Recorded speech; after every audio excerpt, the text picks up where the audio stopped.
Dov Charney's life in fashion has always been a tightrope walk between progressive ideals and personal controversy, a saga that fuses immigrant grit, industrial ambition, and scandalous self-mythology. Born in Montreal on January 31st, 1969, to a family steeped in textiles and architecture, Charney grew up hearing stories of relatives who had fled persecution in Europe and built new lives by sewing garments in Canadian factories. From childhood, he was drawn to the hum of sewing machines, the tactile thrill of cotton, and the power of a plain t-shirt to become a global statement. Schoolwork bored him, but importing t-shirts from the United States did not. As a teenager, he rode Amtrak across the border, stuffing suitcases with cheap Hanes blanks to resell to Montreal skate shops, an early lesson in arbitrage and hype. In 1987, he entered Tufts University, but rarely attended class, preferring to haunt Boston's vintage stores and photocopy fanzines that doubled as catalogs for his fledgling brand, American Apparel. Friends remember late-night dorm sessions where Charney argued that a t-shirt sewn in good conditions was as political as any pamphlet. After 3 semesters, he dropped out, borrowed $10,000 from his parents, and moved south to explore the textile mills of the Carolinas. There, in a rented warehouse in Greenville, he experimented with heavier cotton weights, aiming for a softer hand than the scratchy blanks flooding the market. He slept on the cutting tables, drove a rusty van to flea market stalls, and built a Rolodex of factory contacts who admired the relentless Canadian kid with a thick accent and non-stop questions about yarn counts. By the mid-1990s, he relocated production to Los Angeles, lured by a dwindling but skilled garment district in the city's vibrant youth culture. In an era when most brands were chasing low-wage labor overseas, Charney doubled down on Made in USA as a marketing engine. He secured a cavernous warehouse south of downtown, installed rows of shiny Juki machines, and plastered the walls with motivational posters in English and Spanish. "We are the sewn-in label of America." He paid wages a few dollars above the local minimum and offered subsidized lunch plates of beans and rice, billing American Apparel as an ethical alternative to sweatshops abroad. Workers called him El Jefe Loco, the crazy boss, because he paced the floor in a hoodie and boxers, barking about stitch density one moment and immigration reform the next. From 2003 onward, American Apparel stores exploded in college towns and fashion capitals alike. The formula was simple: rainbow walls of basics, t-shirts, hoodies, leggings, presented with near-clinical minimalism. Yet the advertising was anything but minimal. Charney photographed real employees in their apartments, often half-nude, shot with an old Contax camera and harsh flash that highlighted pores and body hair. Critics slammed the ads as soft porn. Fans lauded the raw authenticity. The controversy was free marketing. Sales soared. By 2008, the company boasted more than 200 outlets, annual revenue approaching $600 million, and a cult-like following of young consumers who equated American Apparel with progressive cool. Charney cultivated that cult status personally. He slept little, chain-drank iced coffee, and answered emails at 4 a.m. He lobbied for immigration reform, launching the Legalize Lay campaign that draped factory facades with giant banners calling for amnesty. He partnered with LGBTQ organizations long before rainbow logos became corporate routine. He included Spanish lessons in the company newsletter and installed free health clinics on the factory floor. But the same ecosystem also fostered blurred boundaries. Employees recall all-staff meetings where Charney arrived in only a bathrobe, or photo shoots that drifted into after-hours parties. Welcome packets allegedly contained sex toys and Polaroids. For some, it felt liberating. For others, coercive. Allegations mounted. Former models filed lawsuits accusing Charney of sexual harassment, wrongful termination, and creating a hostile environment. He denied wrongdoing, framing himself as a target for opportunists and prudish watchdogs who misunderstood his bohemian philosophy. Yet investors and board members grew uneasy. The brand was public by then, and share prices yo-yoed with every headline. When an audit by U.S. immigration authorities in 2009 forced him to fire roughly 1,500 undocumented workers, one-third of his factory staff, production hiccups and legal fees intensified the pressure. Debt snowballed. Still, Charney clung to control, arguing that without his vision, the company would lose its soul. In June 2014, the board placed him on indefinite suspension, citing misuse of funds and failure to prevent workplace misconduct. Charney stormed the headquarters with a posse of loyal employees, attempting a dramatic takeover that security cameras captured in grainy footage. Human resources executives locked him out of email servers. Vendors withheld shipments. By December, he was officially terminated.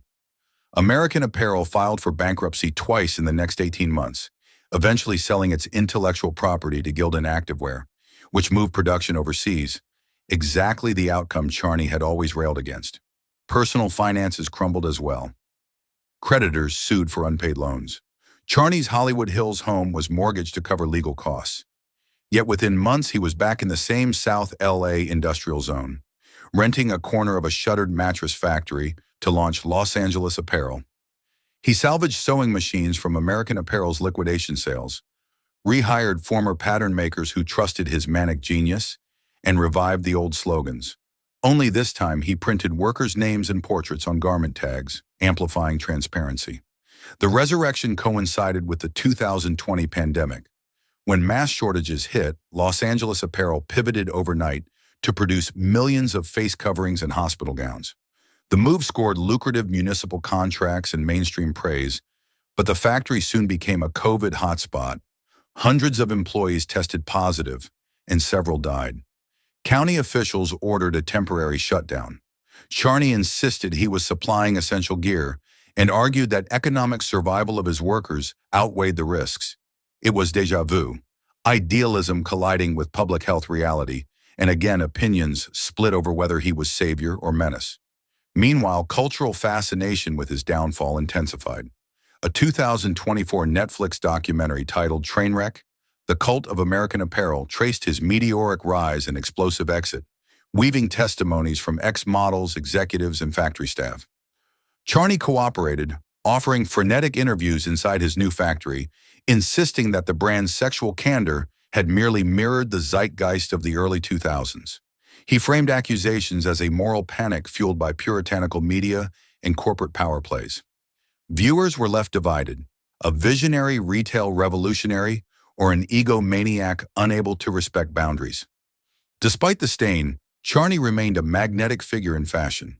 In March 2025, he secured private funding to open a flagship Los Angeles Apparel store in New York's Soho, the very street where his first American Apparel boutique once stood.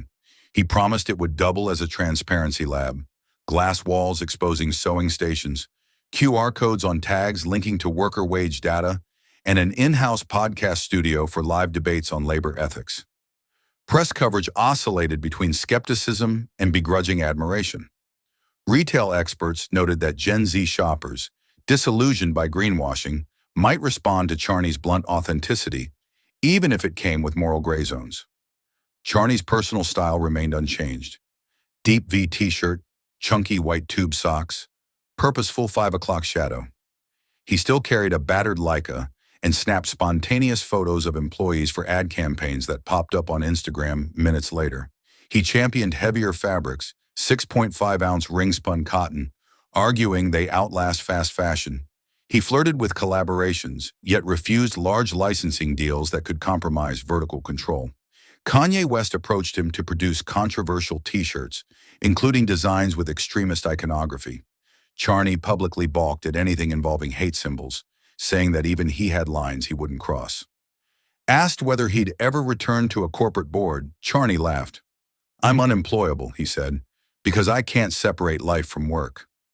He wakes at dawn to walk the factory floor, still greeting older sewing machine operators by first name, still correcting stitch tension with the eye of a tailor.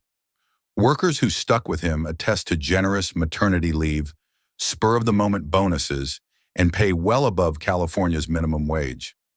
Critics counter that wages lose their virtue when paired with alleged coercion and blurred professional lines. Charney responds with a shrug. Real change is messy. Dov Charney's saga forces uncomfortable questions. Can a brand built on progressive labor values be led by a man accused of exploiting personal power? Is it possible to separate art from artist when the marketing is literally the artist's private gaze? Does ethical manufacturing absolve moral failings, or do the failings undermine the ethics? Investors once believed consumers would answer by boycotting, yet American Apparel nostalgia thrives on resale apps, and Los Angeles Apparel hoodies trend on TikTok dance videos. Moral math, it seems, is rarely simple. As of summer 2025, Los Angeles Apparel employs over 500 people, operates a growing e-commerce site, and supplies blanks to emerging streetwear labels that value quick domestic turnaround. Charney is courting union representatives to pilot a new worker ownership structure, though skeptics question whether such democratic governance can coexist with his autocratic tendencies. He hosts monthly town hall meetings streamed on Instagram Live, where employees freely criticize management while Charney paces barefoot, taking notes on giant butcher paper. What's next? He's hinted at a denim line cut from U.S.-grown cotton, a biodegradable underwear range, and even a subscription service delivering repair kits to extend garment life. Because the greenest t-shirt is the one you already own. He dreams of installing rooftop hydroponic gardens above the factory to feed workers organic salads. Whether these ideas bloom or implode depends, as always, on his ability to balance vision with restraint. Dov Charney remains polarizing for a reason. He embodies the contradictions of modern capitalism: social justice messaging glued to ego-driven leadership, fair wages stitched to allegations of harassment, local manufacturing fueled by global controversies. To supporters, he is proof that domestic apparel can still thrive if led by someone obsessed with every seam. To detractors, he is a reminder that progressive slogans ring hollow when accountability unravels. Either way, Charney refuses invisibility. He still blasts factory floor playlists of Blondie and Bad Bunny, still leaps onto sewing tables to announce production bonuses, still frames himself as an underdog despite decades of notoriety. When asked if he's changed, he pauses, not in defeat but calculation, and replies, "I've learned. But I'm still learning in public. If you're not willing to fail out loud, you're not serious about revolution." For now, the machines in South Central keep humming, the neon signs promise sweatshop-free basics, and the man once branded "Fashion's enfant terrible" carries on, needle in hand, determined to stitch his name into the next chapter. Scandal, salvation, or something stitched from both.